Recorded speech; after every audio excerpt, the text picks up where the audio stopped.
Camarade président Vladimir Poutine, camarade président chef d'État africain, camarades chefs de délégation, bonjour. C'est un honneur pour moi ce matin donc de prendre la parole ici et de vous passer donc le salut fraternel du peuple du pays des hommes intègres.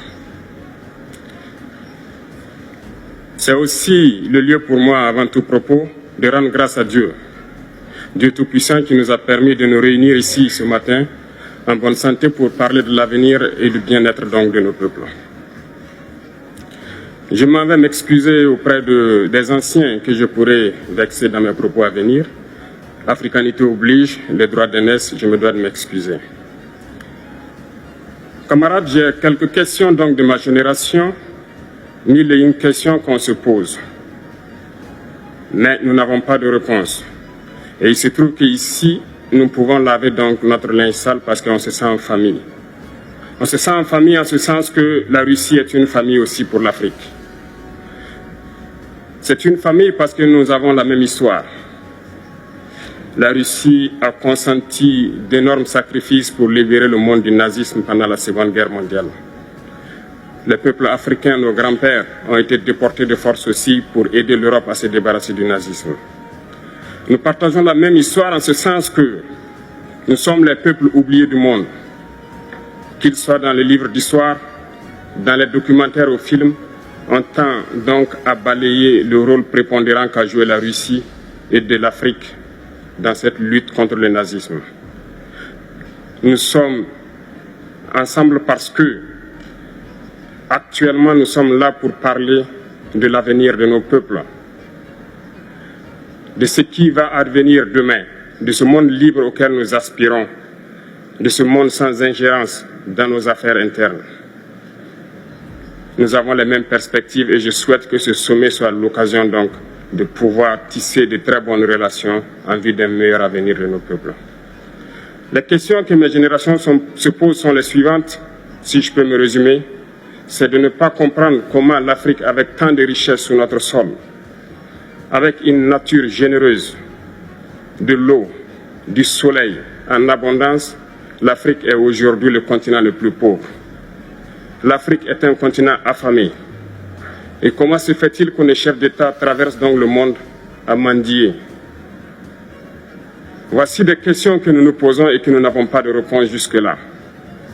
Nous avons l'occasion de tisser de nouvelles relations. Et j'espère que ces relations puissent être les meilleures pour donner un meilleur avenir à nos peuples. Ma génération me charge aussi de dire que, par ce fait de pauvreté, ils sont obligés de traverser l'océan pour essayer de rallier l'Europe. Ils meurent dans l'océan. Mais que prochainement, ils n'iront pas traverser parce qu'ils viendront devant nos palais pour chercher leur pitance quotidienne.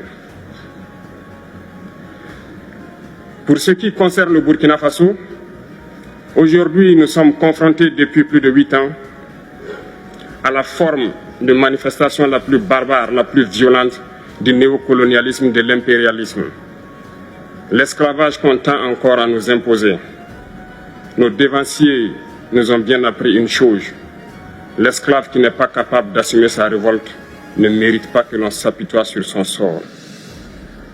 Nous ne nous apitoyons pas sur nos sorts, on ne demande pas que quelqu'un s'apitoie sur notre sort.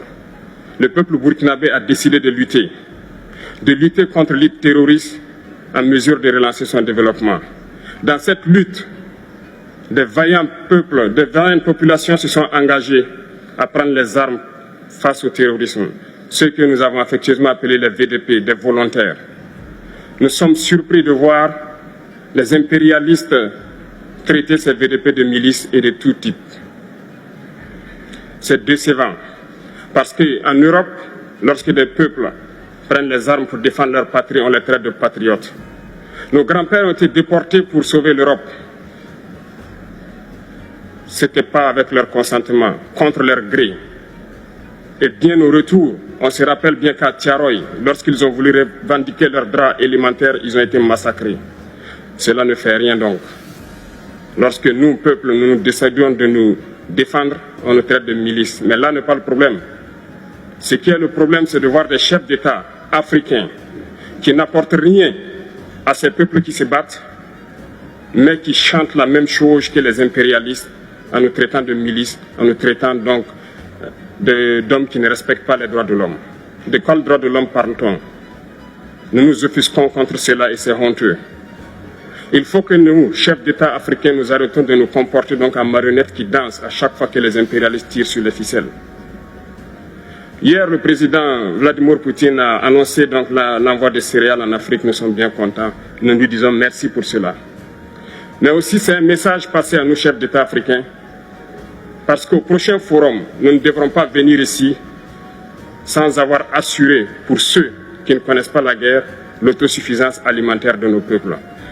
Nous devons prendre l'expérience de ceux qui ont pu déjà atteindre cela en Afrique, tisser de bonnes relations ici et tisser de meilleures relations avec la Fédération de Russie pour pouvoir assouvir les besoins de nos populations.